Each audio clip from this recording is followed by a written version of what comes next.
വിദ്യാർത്ഥികളെ, നിങ്ങൾക്ക് മുന്നിൽ യാക്കോബ് ഗ്രൂപ്പ് അവതരിപ്പിക്കുന്ന നാടകം യാക്കോബിന്റെ കാപട്യം.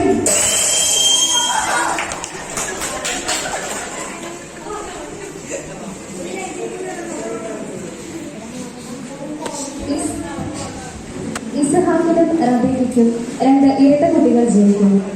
ഇരട്ട കുട്ടികൾ ആയിരുന്നുവെങ്കിലും അവർ തമ്മിൽ വലിയ സാമ്യം ഒന്നും ഉണ്ടായിരുന്നില്ല. അവർ വളരെ വ്യത്യസ്തരായിരുന്നു.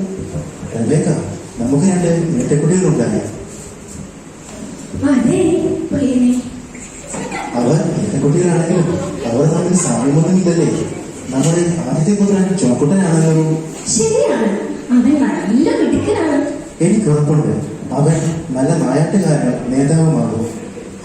നിന്നെ ഞാൻ ഏസാവെന്ന് വിളിക്കും. അവൻ കുഞ്ഞല്ലേ, അവന്റെ ശരീരം മിനുസമുള്ളതാണ്. അവൻ എന്റെ ഉദരത്തിൽ നിന്ന് പുറത്തു വന്നപ്പോൾ അവന്റെ സഹോദരന്റെ കാര്യം പിടിച്ചിരുന്നു. അതുകൊണ്ട് അവൻ കൗശല്യക്കാരായിരിക്കും. അവനെ ഞാൻ യാക്കോബ് എന്ന് വിളിക്കും.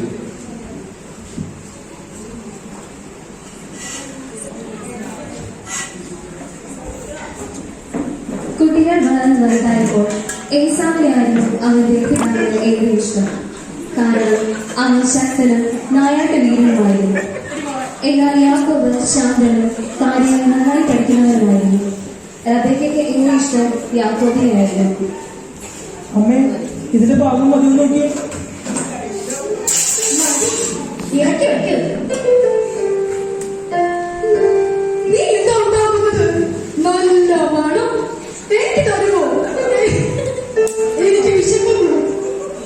അത് കുറച്ച് പയറ് പായസമാണ്. എനിക്ക് കുറച്ച് തരൂ. നീ വേട്ടയുടെ പോയിട്ടൊന്നും കിട്ടിയില്ലേ? ഇല്ല, ഒന്നും കിട്ടിയില്ല. നീ ഇത് എനിക്ക് കുറച്ച് തരൂ. ഇല്ല, നീ വരുമ്പോ ഞാൻ പ്രതീക്ഷിച്ചില്ല. ഇത് 3 പേർക്ക് കഴിക്കാനുള്ളതേ ഉള്ളൂ. എനിക്ക് സഹിക്കാനാകുന്നില്ല. കുറച്ച് പായസം എനിക്ക് തരൂ. ഞാൻ അതിന് പകരമായി നീ ചോദിക്കുന്നത് എന്തും തരാം. നീ എനിക്ക് ചോദിച്ചത് എന്തും തരും. എന്തും തരും. എന്ത് വേണം നീ ചോദിക്കേ. നിനക്ക് ഞാനൊരു കുതിരയെ തരട്ടെ. കുതിരയുണ്ടെന്നതിന് എനിക്ക് വേണ്ട. എനിക്ക് അത് നിന്റെ ജന്മാവകാശം തരുമോ? ഇതാണോ വലിയ കാര്യം? നീ എടുത്തോളൂ.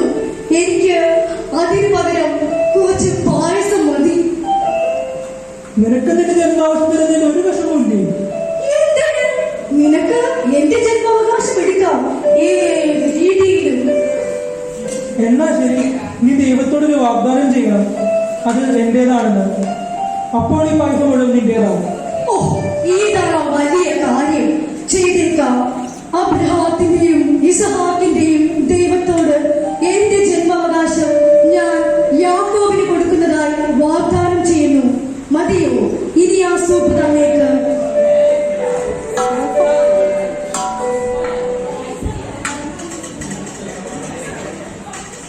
അങ്ങനെ ഏസാവ് തന്റെ ആദിജാതനെ എന്ന അവകാശം അശ്രദ്ധമായി വലിച്ചെറിഞ്ഞു. കാലങ്ങൾ കടന്നുപോയി.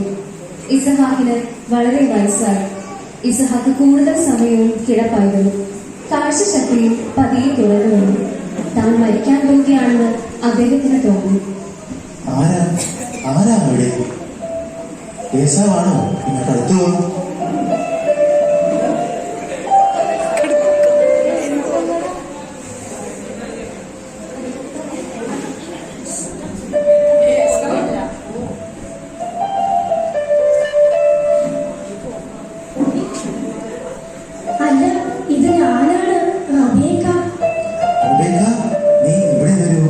ഈ ലോകത്ത് എന്റെ സമയം തീരാറായി എന്ന് തോന്നുന്നു. നീ ഏസാവിനെ വിളിക്കൂ. എനിക്ക് അവനോടൊന്ന് സംസാരിക്കണം. വിഷമിക്കണ്ട, സമാധാനമായി കിടക്കൂ. ഞാൻ പോയി അവനെ വിളിച്ചുകൊണ്ട് വരാം.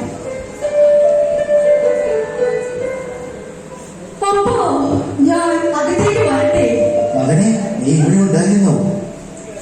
എന്തിനാണ് അപ്പൻ എന്നെ വിളിച്ചത്? എന്റെ സമയം തീരാറായി. പക്ഷെ എനിക്കൊരാഗ്രഹമുണ്ട്. അപ്പന് എന്താണ് ആഗ്രഹം? പറയൂ, ഞാൻ അത് സാധിച്ചു തരാം. എനിക്ക് കുറച്ച് കാട്ടിറച്ചി കഴിക്കണമെന്നുണ്ട്. നീ അത് വേട്ടയാടി കൊണ്ടുവരുമോ?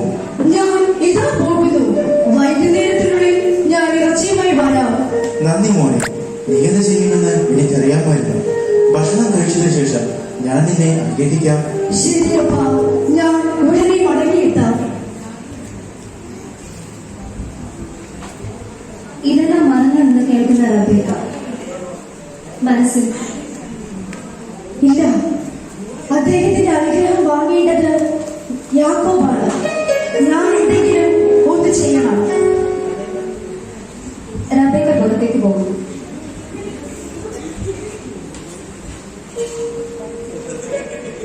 അമ്മേ, എന്തെങ്കിലും ഓടി വരുന്നേ? പതുക്കെ. എന്ത് പറ്റി?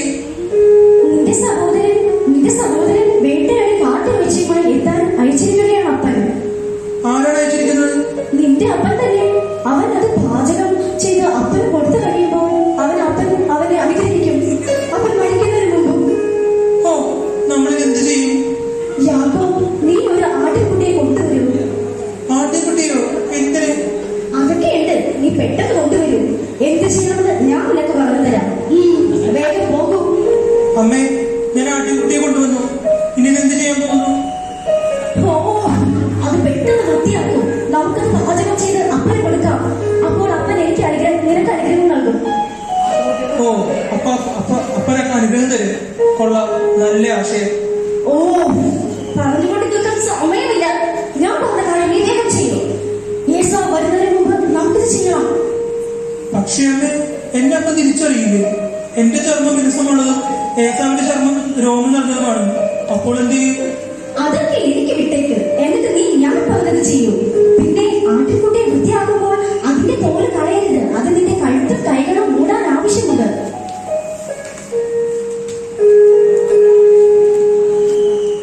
ഇനി ഏസാവിന്റെ വസ്ത്രങ്ങൾ നീ ധരിക്കൂ. എന്ത് വേർപ്പുമാണ്, സഹിക്കാൻ പറ്റുന്നില്ല. മൃഗങ്ങളുടെ മുറുക്കമണമാണ് അവന്റെ വസ്ത്രങ്ങൾക്ക്. ആ ദുർഗന്ധം വേണം. ഇനി നീ കൈകൾ നീട്ടു. ഈ തോലുകൾ ഇവിടെ നീട്ടു. രോമം ഉള്ളതുപോലെ തോന്നും. അമ്മയ്ക്ക് തോന്നുന്നുണ്ടോ ഇതൊക്കെ കൊണ്ട് അപ്പനെ പറ്റിക്കാൻ പറ്റുമെന്ന്? എനിക്ക് നല്ല ഉറപ്പുണ്ട്. ഇനി ഭക്ഷണം എടുത്തുകൊണ്ട് പോയി അപ്പന് കൊടുക്ക്. പക്ഷെ ഒരു കാര്യം നല്ലതുപോലെ ശ്രദ്ധിക്കണം. നല്ല ഘനമുള്ള ശബ്ദത്തിൽ വേണം നീ സംസാരിക്കാൻ.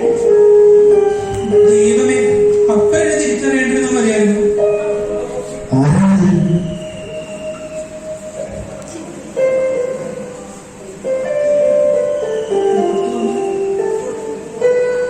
ആരാണത്? അപ്പ, ഇത് ഞാനാണ്, അങ്ങയുടെ മൂത്ത മകൻ ഏസാവ്. അപ്പം പറഞ്ഞപ്പോൾ ഞാൻ കൊണ്ടുവന്നിട്ടുണ്ട്. സത്യമായി? പക്ഷേ നിന്റെ ശബ്ദം യാക്കോബിനെ പോലെയുണ്ടല്ലോ. നീ അടുത്ത് വാ, നിന്റെ കയ്യിൽ നീട്ടു. ഞാൻ യാക്കോബല്ല, അപ്പന്റെ മൂത്ത മകനാണ്. നോക്കൂ. അത് ശരിയാണല്ലോ, കയ്യിൽ രോഗമുണ്ട്. പക്ഷേ ഇത്ര പെട്ടെന്ന് നീ എങ്ങനെ മടങ്ങി വന്നു? അത് പിന്നെ ദൈവം പെട്ടെന്ന് മൃഗത്തെ എന്റെ മുൻപിൽ എത്തിച്ചു. അതിനാൽ ഞാൻ വേഗം വന്നു. അപ്പനെപ്പോഴത് കഴിക്കില്ല. ശരി, ഇത് എന്റെ അവസാന അത്താഴമാണ്. ഇത് നല്ല രുചിയുള്ളതാണ്. കുറച്ചുകൂടി കഴിക്കപ്പ. മതി. അപ്പ എന്നെ അനുഗ്രഹിക്കുമെന്ന് അങ്ങനെ വാക്കു നൽകിയിരുന്നു. ഇങ്ങടുത്ത് വരുവാണേ. എന്റെ ആദിജാതന്മാർ അബ്രഹാമിന്റെ ദൈവം നിന്നെ ധാരാളമായി അനുഗ്രഹിക്കട്ടെ. രാജ്യങ്ങൾ നിന്നെ ബഹുമാനിക്കട്ടെ. സഹോദരങ്ങൾ നിന്നെ പരിചരിക്കട്ടെ. നന്ദി അപ്പ, ഇനി അങ്ങനെ ശ്രമിക്കും. അങ്ങനെ യാക്കോബ് അവന്റെ കൗശല ബുദ്ധി ഉപയോഗിച്ച് അനുഗ്രഹം തട്ടിയെടുത്തു. അപ്പാ, എഴുന്നേക്കപ്പാ, ഇത് കഴിക്കപ്പാ. ഇത് ആരാണ്? ഞാൻ ഏസാവ്. എന്താ അപ്പാ, അങ്ങനെ കഴിക്കൂ. ഏസാവോ? ഞാൻ നിന്നെ ഇപ്പോൾ അനുഗ്രഹിച്ചതല്ലേ ഉള്ളൂ. എന്ത് അനുഗ്രഹിച്ചെന്നോ? അപ്പൻ ആവശ്യപ്പെട്ട മൃഗത്തെ ഞാൻ ഇപ്പോൾ കൊണ്ടുവന്നിട്ടല്ലേ ഉള്ളൂ. എന്ത്? അപ്പൊ ആരാണ് എനിക്ക് ഭക്ഷണം നൽകി എന്നിൽ നിന്ന് അനുഗ്രഹം വാങ്ങിയത്? എനിക്കൊന്നും മനസ്സിലാവുന്നില്ല. നീ വരുന്നതിന് മുമ്പ് ഞാൻ ഭക്ഷണം കഴിച്ചു. എന്റെ അടുക്കൽ വന്നവനെ ഞാൻ അനുഗ്രഹിച്ചു. ഞാനിത് വിശ്വസിക്കില്ല.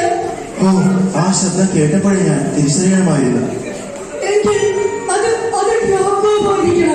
ഓ, നിന്റെ സഹോദരൻ നിന്നെ കബളിപ്പിച്ചു. എന്റെ അനുഗ്രഹവുമായി പോയി. അവൻ എന്നെ ചതിച്ചു. എന്റെ അനുഗ്രഹം അവൻ തട്ടിയെടുത്തു. അവൻ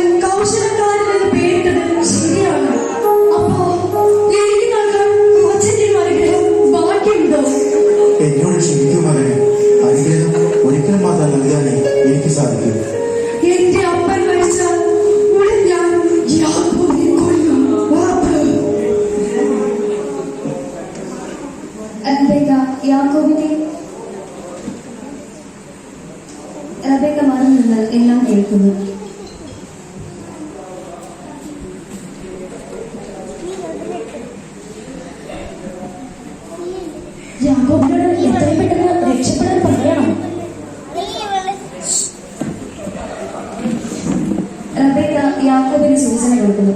അവനോട് ഹാരാനിലേക്ക് പോകാൻ പറഞ്ഞു. അങ്ങനെ അവൻ അവിടെ നിന്ന് യാത്രയാക്കി അവന്റെ അപ്പന്റെ അനുഗ്രഹത്തിൽ